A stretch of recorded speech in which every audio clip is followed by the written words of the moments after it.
Calvin Watkins, Dallas Morning News. Clowney, have you seen enough to feel like he can give you something on Sunday?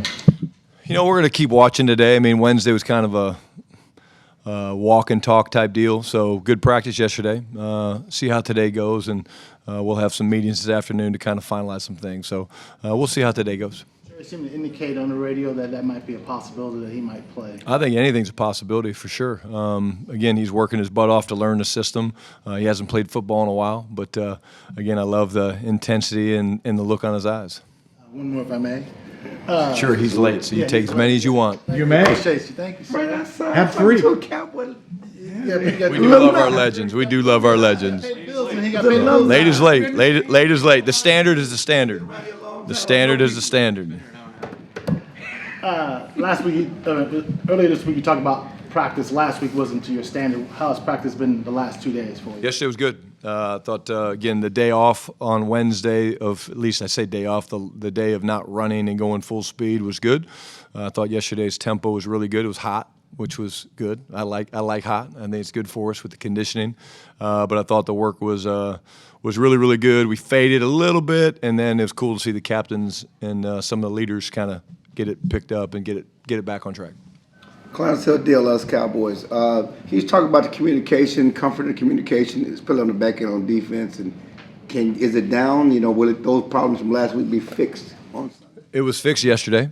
Every day is a different day. You know, we're working incredibly hard at it, not just us as coaches, but the players.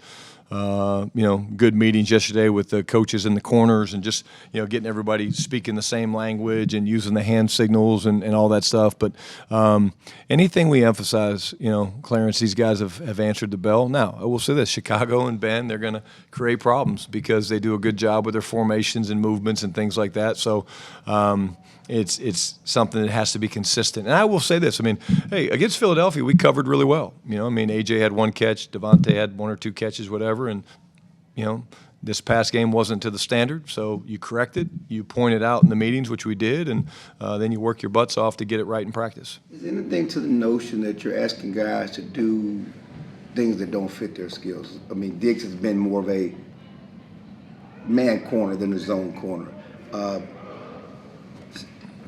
Number 6, I can't even Donovan has been more of a box safety in his career, and this, you know, asking him to do things he hasn't done. Is some of that? I don't think so. I understand the question. I really do. But I don't think so. I think, you know, we want to be multiple, and you have to do more than just play man-to-man in this league. And does it mean we can do things better? Of course. You know, we need to do things better. But, again, when you want to be multiple and challenge an offense, like if I know, and I'm not saying me, I'm saying this NFL offensive coach, if you know you're getting man-to-man, I'm going to scheme the hell out of that. I mean, I really am. And so for our ability to be able to play man, but play zone and play two and play tricky twos where you're changing and inserting and things like that, that's hard. And so we have to do it at a higher level. But I think that our guys are so talented that they can do whatever we ask them to do. We just have to do it more consistently and as an entire defense.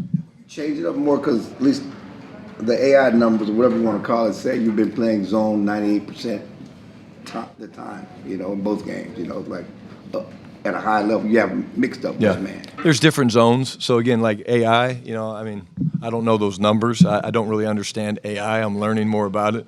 But some of our zones have match principles, which is man, so it presents a zone, but there's match principles, things like that. But again, we have plenty of good calls. I think what we need to do is we need to execute the call to the best of our ability.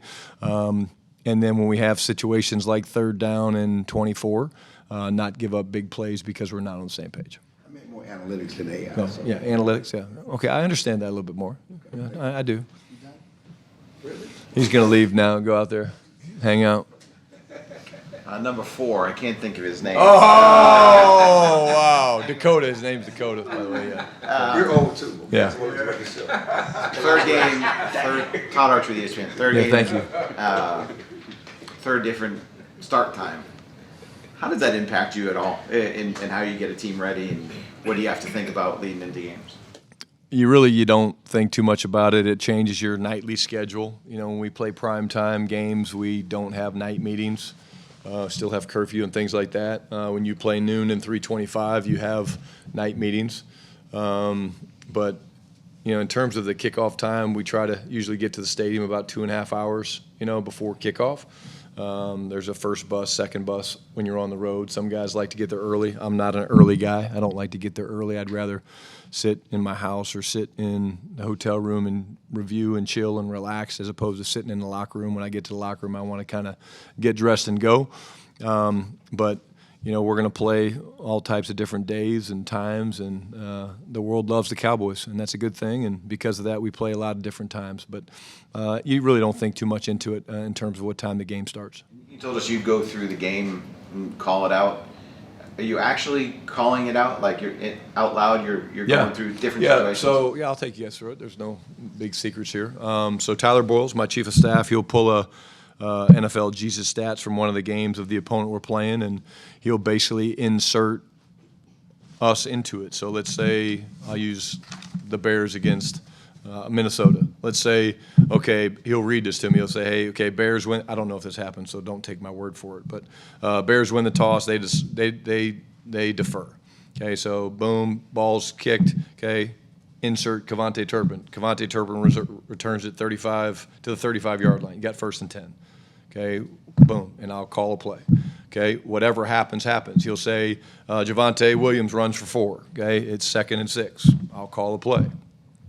Okay, boom, 3rd and 3. I'll call a play. Ooh, CeeDee Lamb, explosive. Now it's 1st and 10 at the plus 22-yard line. And I'll look at the red zone and I'll call a play. And then after I call the game, I make notes of things that I like that I did, or, man, I wish I should have done this. I wish I should have done that. And we'll usually do 2 or 3 games. And you kind of start to find your flow a little bit. And it's funny, when we did it leading up to Philadelphia, we didn't do it in the preseason. Tyler Boyles, who's been, a couple different places, Indianapolis and Carolina, he's like, how long have you been doing this? I said, I really started at Seattle. He goes, it's really cool. But it helps. It helps you work the kinks out a little bit. And, I don't think I'll ever not do it. Why did you start it in Seattle?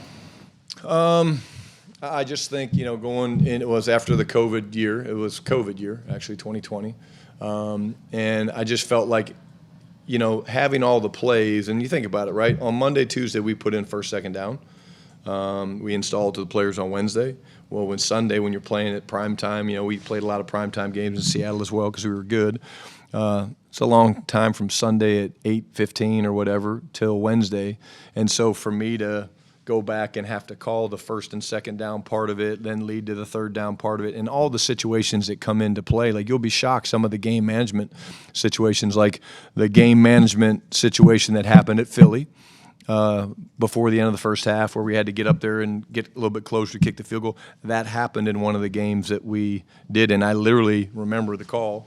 It's called, I'm not going to tell you guys the call, but I called the same play that I called in that situation. So was that because I remembered it? No, it was one of our core plays. But, again, the point is, you'd be amazed that around the league, the things that come up that would be good for you to rehearse. Nick Harris, Full Star Telegram. First off, how's your mom doing? She just got surgery. Thank you. 2 pins. And doing great. So she's already out of the hospital, which is amazing. She's a tough one. That's who I get my toughness from, her. Good deal. We're upgrading her to probable. Yes. She won't be at the game, but believe me, she'll be cheering, and she'll be watching. I want to ask you about a couple of rookies. Let's start with Donovan Ezeiruaku. What have you liked from him here early in the season, and what's kind of the next step for him to get to? You see the growth. You see him getting more comfortable. I thought he played very well against the Giants. I think he's figuring out that you need a assorted bag of pass rush moves to beat tackles in this league. The tackles are bigger, they're longer, they're faster. I think he's figuring that out. I like the way he's playing in the run game as well. He's using his length. But I love his demeanor. The way he approaches practice, the intentionality that you see from him in practice, I think is really cool for a young player. Again, I see him getting better. And that's what you want from young players. And, again, I'm not surprised by it because of his makeup and the way he works, but I do see him improving. And I think these next couple games you'll see him take even another leap. And with Revel, I mean, it's got to be tough being, starting your first year and still having to work through this rehab process. What have you kind of seen from his mental strength to this point, and do you expect to have him this year? Yeah, I mean, I really do. I'm not going to put a timetable on it, but again, I think here's what I said, and we had a staff meeting this morning, and I kind of talked to the coaches about it. I reminded them, right, like, make sure we're spending time and talking to and reaching out and checking on those guys that are hurt. It's not easy to be hurt. When you're out 6-8 weeks, whatever it is, if you started on, NFI like he did, like it's not, there's a lot of things that go through your brain, and our job as coaches is to make sure we're connecting with those guys. Hey, how you doing? Okay, I know you miss playing, and okay, how's the rehab going? And it's not just a 2-minute conversation. It's, hey, bring them in, talk to them, call them on the phone, go upstairs and have a bite to eat and catch up with them. And I have not had a chance to do that with Von. But I have had a couple really good conversations with him, and he's doing good. There's a process, and he's stacking pretty good days, and it's the hardest part of dealing with an injury is the mental anguish. And you love playing football, you want to be out there with your teammates. You've reached the NFL, which has been your dream since you were so 5, 6, 7 years old, and it's like, But when you handle it the right way, the journey is just getting started. Have some patience. Have some grace with yourself if it's going slower than you thought. It's not the big deal. We're not going to rush him out there and let him go out there and fail. We're going to watch him grow, watch him ramp up, watch him have success, and because he's going to have a hell of a career. Joe Hoyt, Dallas Morning News. One more zone question, communication for you. And I was hoping you could indulge me in a quick case study. Basically, they had 2 wide receivers over the right on Wandale Robinson's touchdown. They did a quick motion with the tight end. A lot of communication happened on that play, and then Wandale ends up going scot-free. So when you're trying to diagnose communication issues, how do you go about saying, hey, we had communication here, what's the root of it, what happened, how did you guys kind of diagnose that? Well, you see it, Joe, in real time. Like, you do see it, and you look at those surfaces and stuff, and you're like, okay, hey, what happened there? But the players give great feedback. Like, I do think that's a huge part of this. Like, on the sidelines, our players, we talk to them all the time. Hey, what happened? And there's players that give you really good feedback, and they're like, oh, yeah, hey, I just didn't stay on top of number 3, or hey, yeah, I jumped the underneath route or whatever, or hey, yeah, I didn't overlap. And then there's other players that they're a little bit more but what we don't want is we don't want guys telling us something that's not real, and we don't have that. We really don't. Our guys give great information, and because they know we're going to find out, we're going to see it and all that stuff. But yeah, I don't remember the specific play that you're talking about, but I will say that again, it's a inside-out communication. When there's a change of strength, there's different ways to handle it based on the speed of the motion. If the motion's really fast, sometimes you just bump the pieces over. If the motion's in between, you normally will run your nickel over, or you'll switch your backers, you'll do things like that. You'll spin your safeties. And that's why you just think about what I just said. If it's a slow motion, we could do one thing. If it's a fast motion, you could do one thing. What if it's a peel motion where he goes over and comes back? It's not as easy as, why are these guys not talking to each other? They're talking, but they're also talking and then having to cover guys that are running 4-4 and 4-3 down the middle of the field. And that's why it takes so much practice, and that's why we've been doing a bunch of walkthroughs with the defense, working on those trouble formations, knowing Ben's going to present those things, so that they're not just speaking, Joe, they're speaking with confidence. Brevin Spanfor had a couple big blocks in that last game. I'm just curious, I know you call plays for wide receivers in order to get them open. Do you have guys that maybe say, hey, I want to use this guy as a blocker and specifically this play, so I'm kind of using the same methodology, or is it just, hey, we're going to run our play and hope that Brevin's doing No, I think you guys know how I feel. I mean, I'm all about, players are who make the magic happen, and Brevin's played extremely well and physical the last couple games, and on Miles Sanders' touchdown run, you can find the block. It's easy to find, but he was dominant at the second level against a linebacker. But again, you get caught up in people, get caught up in George and CD and all that stuff, but Fergie's a really good tight end, and Scooney's a really good tight end, and Brevin's a really good tight end, and we're going to use those guys. And the things that they do in the running game, all that does for us is make our play-action passing game way more effective. And that's, I think, what we're excited about in these next couple of weeks is, okay, people are going to pay attention. I mean, Dennis Allen's going to double CD. I think I said that the other day. He's going to. He should. I'd double CD. I might triple CD. But those other guys have to be ready to make the play, and they will. Hey, Coach. Patrick Walker, DallasCowboys.com. It's not easy to pull a smile out of Brock Hoffman, but when I asked him about the level of excitement combining his demeanor, that lunch pail, blue-collar demeanor, you look to the left, you got Tyler Smith, same demeanor. Look to the right, got Tyler Booker, same demeanor. He smiled, showed all 32. Can you just talk about the value of being able, obviously you lament the loss of Cooper Beebe for a couple months, but having that type of guy to be able to step in between Tyler Booker and Tyler Smith and not have a drop-off, at least in demeanor? Yeah, you never want players to get injured, and Brock doesn't want anything bad to happen to Cooper Beebe, but the nature of the National Football League and football in general is there's going to be injuries, and it's the next man up. It's going to take it, I say all the time, for us to go where we want to go to win a Super Bowl. It's going to take all 69. Brock is the guy that he prepares like a starter every week. So when he gets an opportunity like he's going to get this week and for a few more weeks after this, he's going to be ready. And he is one of the unquestioned leaders in that room. It just goes to show you don't have to be a starter per se to be a leader. We want leadership from all different levels of our locker room and each position room. But confidence is generated by having good players around you. And when you have good players around you, you tend to be more confident. And I don't know what he has up his sleeves in terms of trash talk and things like that, but what I've told him is you be you, play to the edge, but don't go over the edge. And he has a great knack for doing that. Chris. Christy Scales, 105.3 The Fan, Cowboys Radio. Last week was the first in which you had the game captain in addition to the season-long captains, Malik. How are you doing that internally? Are you notifying that person like in front of a meeting that, the weekend of, is it like Ring of Honor committee of one making the decision, or you're taking input from? Well, no, and thank you for asking. I think it's awesome. I think these guys deserve it. So when we went to the yearly captains, it was something that I always wanted to do in terms of wearing that C on your chest is cool. It's important. It's a badge of honor, no pun intended. But I also know that, like I've said, there's more than 6 great leaders in our locker room. What I think so great is that when you have the game captain of the week, one of the actual captains has to bow out of the coin toss because the league only allows you to send 6 guys out there. So last week, I did it. There's a thread with the captains and myself and a couple of people. And both Osa and Dak, I said, hey, who wants to sit this one out? And Osa beat Dak by a matter of seconds. So Osa, he sat out the coin toss so that Malik could go out there.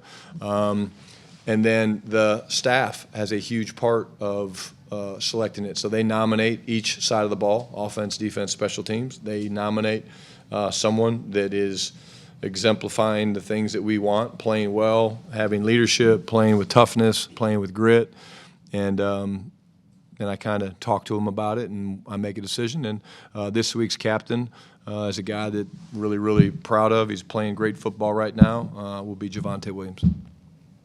And I told the team that today. And Friday we tell them who the So you're pulling them up and, Yeah. and acknowledging. Yes, we don't pull them up, but we announce them, and everybody goes crazy. Thank you. Clarence. Who's bowing out? I haven't sent the text yet, but it won't be Osa because I'm not going to make Osa yet. I said, let's be honest. I mean, CeeDee's probably not looking at his phone, so at some point we'll come up with a formula, Because CeeDee's probably gaming, so he's probably not looking at his phone. But we'll take turns and we'll rotate it. He will take his phone, though. He will grab his phone. Oh yeah. What does Jaden Blue need to do to get active? You're going to hate the answer, but I'm going to keep saying it. Be more consistent. He's had 2 really good weeks of practice. He really has. Right now, when you look at the numbers in the roster, we're a little heavy on defense. Obviously, we're beat up on defense, so we're a little heavier on defense. So we're short, I'd say, a body or 2 on offense. But he can't get caught up on that. And he has to continue to control what he can control, which is to do a really, really good job in practice. Spending the extra time with Nick Sorensen with special teams. You can't just be a returner because we've got an all-world returner in Terp. And Jaden's a really good returner. We all know that. You know that. But, okay, let me see your gunner reps and let me see this. And he's doing a phenomenal job of learning the system.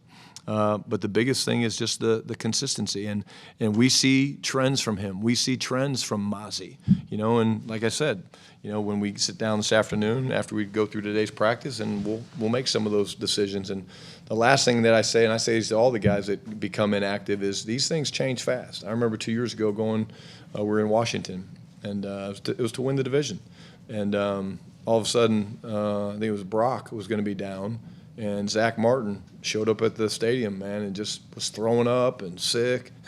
So my point is, those things change up until 90 minutes before the game. So and we usually tell the guys on game day because of that. But Jade needs to keep doing what he's doing, and he's doing some really great things for us, and we're excited. Real quickly, you brought up Turpin. Is he good to go for everything, for all the returns? And, because I know if you might need an extra returner because of his injury. But yeah, we have backup returners, but yeah, Terp is one of the tougher guys that we got, and he should be good to go.